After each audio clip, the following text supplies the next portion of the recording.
happening now is that there will be another refreshment break of a whole hour, but there will be no break for Nicola because Tim is going to take her away. Tim, do you want to say that? Yeah, sure. Professor of art, he's also the head of the Department of Art at our School of Art. So lots of art. It's a lot of art in there. I think it's an explanation of what's going to happen now is probably I thought you were going to ask me to explain that structure. No. So for the last 20 years, as part of my practice, amongst lots of other things, I've been working with the guided walk form, which I call manoeuvres. And they can be related to the work of Bakhtin or perhaps Walter Benjamin, or perhaps both at the same time. But regardless of those relationships, I've been making them anyway. So making them came before making those reference points. These walks include many times, which I call manoeuvres, include participants, walkers, who become percipients, who converse along the way in between quotations that I have brought to bear upon a route that I've designed. Now, slightly different to that today, but clearly coming out of it, I'm going to take Nicola for a walk, but the only reason why I'm going to take Nicola for a walk is because she's agreed to it, which is fantastic. And we're going to record it, and the walk's going to take about, planned, without any talking, it would take about 15 minutes. With a bit of talking, it might take 20 minutes. And then we'll come back here, and we will carry on. 10 minutes it'll take to just transfer this to there, and then you'll be able to see the results on there, okay? But walking's quite important in relation to what we're going to do. Are you ready? Let's go. Enjoy your refreshments. Pity me. No. I might be the behindling, okay, or maybe you are.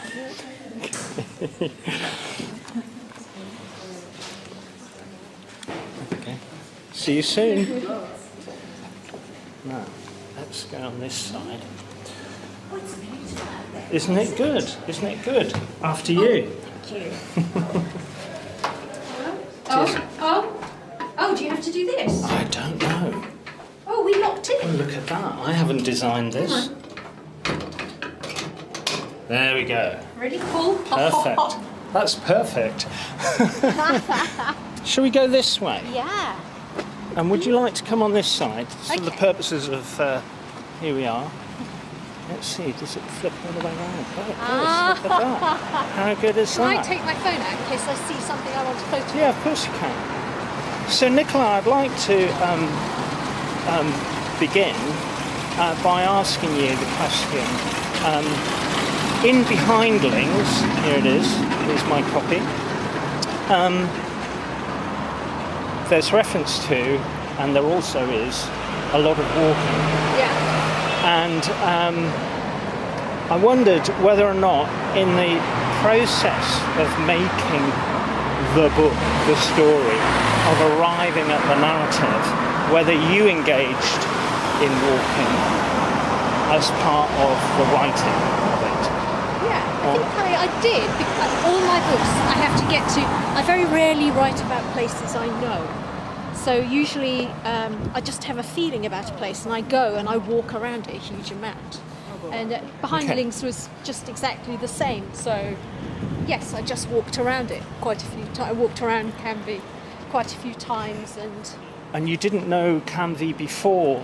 Not especially well, no. Okay, no. But you had been there before, so... Yes, I kind of had a vague idea about it. Okay. And I had a book about of walks within a manageable distance of London. So I went on a series of walks and discovered lots of places. Oh, right, okay. It's a dangerous junction to cross. And then is that one-way street? No. But I have my other eye on the road. Yeah. Oh, look at this. So maybe I can. Maybe you'd like to hold the camera. No, for I'm this not going to section. hold the camera. Good, That's good, terrifying. good thinking. So I'm just going to open this up now. In Behindlings, there are these references to lots and lots of sites, and I wondered then whether or not where does the place or the site that you've walked through, how does it figure in the writing? So does it form the narrative, or is there a plot structure that's developing along the way?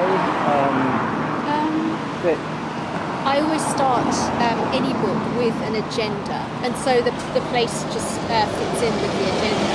But what I do is I try. My relationship to place is that I'm really respectful, and I go to a place trying to be really open and to understand it and to engage fully with it. Yeah. And then once that process has taken place, I completely disregard.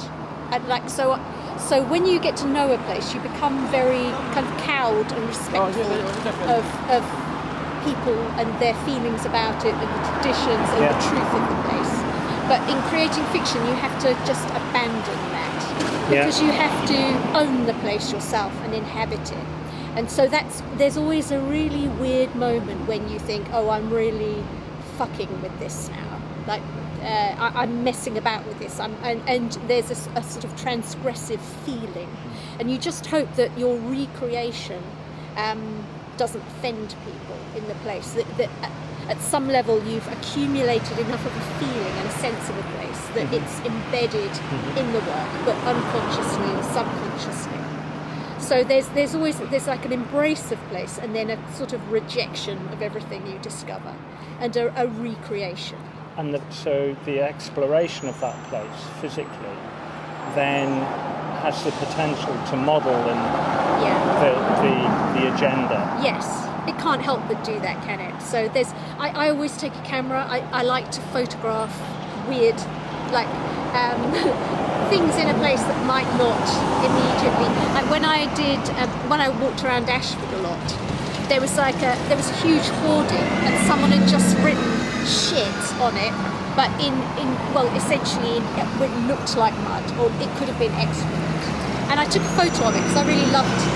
I just loved it. Yes. And I had it as my screensaver throughout the writing of the book. And every time I opened my computer, it made me laugh. It was like, it sort of, it made everything feel informal and manageable because it was such a big book. At the same time, there was a sense of people kind of deconstructing and judging the place they lived in, and made everything more available to them. And there's something about not editing out the everyday, but allowing it in. Yes. I find the weird thing about places is that you can imagine them, and you can often imagine really bizarre things that are actually there without knowing it. It's almost mystical. Like with Ashford, I imagined a chiropodist in a particular place, and I imagined a series of things, and then later on, when I went back to Ashford at a much later date, I found the places were there, and you just think, well, I had no idea they were there.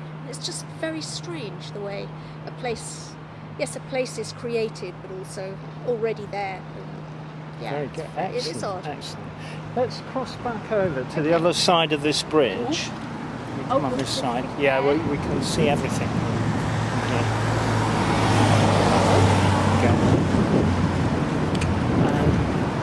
We'll just use that flat top broken pillar there. It's perfect, actually. And then if you come over this. So, because I haven't got three arms, you see, so I thought I would read something. Daniel Defoe, between 1724 and 27, he wrote a tour through the whole island of Great Britain. And I'm just going to précis very quickly what is a very, very long kind of letter about entry about Manchester. He says, "From hence we came to Manchester, one of the greatest, if not really the greatest, mere village in England. It is neither a walled town, city or corporation. And he goes on to mention the cotton manufacture, Manchester Cotton, and the rivers Irwell and Irk and Spodden, although I couldn't find mention of the Medlock, which is this river here. Yeah, which is not to say it's not in there. And I'm rather taken in Behindlings, because you've led me to have a look at Defoe and then make some discoveries. You probably know more about Defoe than I do now. Well, I sound that like wouldn't take I much. just sound like it. I sound like it. But in Behindlings, you have this slippage between canvey and candy, and the word usage of candy. And I think it's Arthur. He's saying, "What the heck was that?" It is. What the heck was that all about, anyway? Yes, he knew it was a nod to Defoe. Arthur hawked, then expertly spat the dense yet compact globule over his shoulder. But the actual meaning of the reference, and he goes on and on, very interesting. Defoe, a preposterous 17th century opportunist, a loose cannon, an incorrigible hypocrite. And that, let's face it, was putting it politely. Just the same, it's a bit further on, so put this in your ruddy pipe and smoke it. He'd painstakingly re-scrutinised the relevant chapters of the book in question the previous evening, brackets, Defoe's excessively lauded a tour through the whole island of Great Britain for any other direct reference to canvey, just in case something tiny might have slipped his mind. But it hadn't. Right? Okay, so, all right, so I don't know who knows more about Defoe, but my question, is, when you, there's a literary reference there, right? And in relation to what we've just talked about how you arrive, how you have an agenda, then you search out a place maybe, and then you definitely, or places, and then you go and visit those places, and then potentially they can mystically, impact upon the agenda and remodel it. Where does the references, such as the literary reference or the historical reference that you draw upon, how does that figure as a kind of site or a zone of time, a time, place? How does that figure on the agenda and the place? Is it similar, or? Often it's just, I think, fairly random. You become interested in a place and you find out things about it. There's nothing. There really is. There's not much consideration. Oh yeah. There's not much consideration. Really. Everything's not really pre-planned in a very. I think there's more. It's like I sort of suck information out. I have a very short-term memory, and so how I write books is I literally suck information in, and then and kind of yes, exactly. I digest it ferociously, and then it's expelled again after a limited period of time. So you could, I won't remember anything about what I felt about Defoe at the time or what I was thinking. Right. It's just a beautiful, lovely bit of distress story. It's good, isn't it? Yeah, that's lovely. It's like a kind of tapioca. Yeah. Spanish artist, yes. Yeah, I'm loving this. There's more of distress. In real life, I would be photographing all of this. I am actually going. Well, we can give you a copy of this. Oh, really? You can own it. It's yours. So you've already got all the reference points here. Okay, so in a sense, it's less likely that those crammed references that are It sounds some so people disreputable. well, research. It is. The research. What we laughingly call impact. I'm from the Department of Art. I know all about that. impact on the agenda, less so than, say, they don't necessarily... So finding something out about Defoe and Canvey Island doesn't necessarily change the course of the agenda in a way that... I think it can do. It can do, it's yeah. sort of like, Okay. it's kind of like knitting. Things just get knitted in. You've got an overall arc of... I mean, everyone's saying that there isn't any narrative, but obviously to me there really is narrative. So you have... Otherwise it wouldn't be possible. But maybe the narrative... I think what happens is I create a narrative and then there is a kind of knitting where things get... So everything sort of merges, and say things you read or things you learn about the environment will become a part of it. So it's a sort of holistic, to use an overused word, it's sort of a very holistic process. I love what it is. They're like jellyfish. I don't know what they are. I don't know.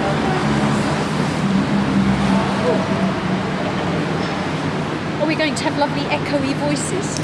I think it's rather a large arch, isn't it? So the echo is... No, we're not going to get an echo, I don't think. Excellent.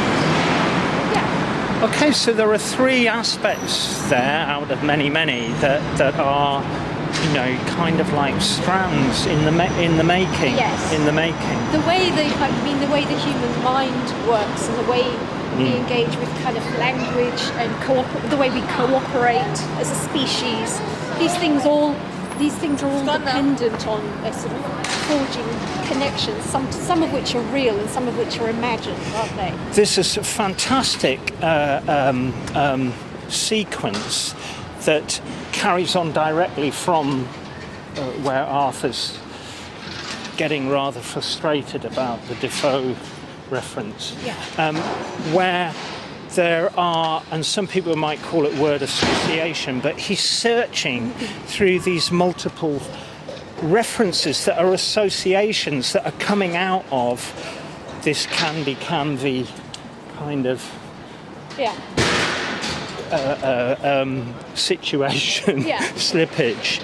And I really got a sense that when I was reading it, that it confirmed to me what I've said about, I haven't invented it, but the human mind working in a way that is pulling up and dredging up all sorts of other things whilst being in a different place or having a different project in mind. So you might be on the bus going to work, but you're thinking about something else. You're not necessarily thinking about the bus. It might be a little bit, but not often. So, and I think that's what you're saying, isn't it? Is very similar to that. It's that kind of multiple agendas. Yeah. Well, if you think about, like, if you're on the bus and you don't think about the journey, I'm really intrigued by the idea of what happens between the conscious and the unconscious mind, and how we are sort of divided between these two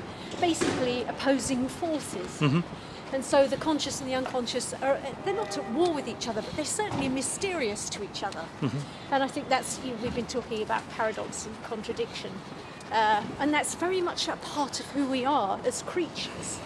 And I think in terms of writing novels, I depend on the unconscious to direct things, and you're not necessarily aware of what the unconscious is taking in. Yeah.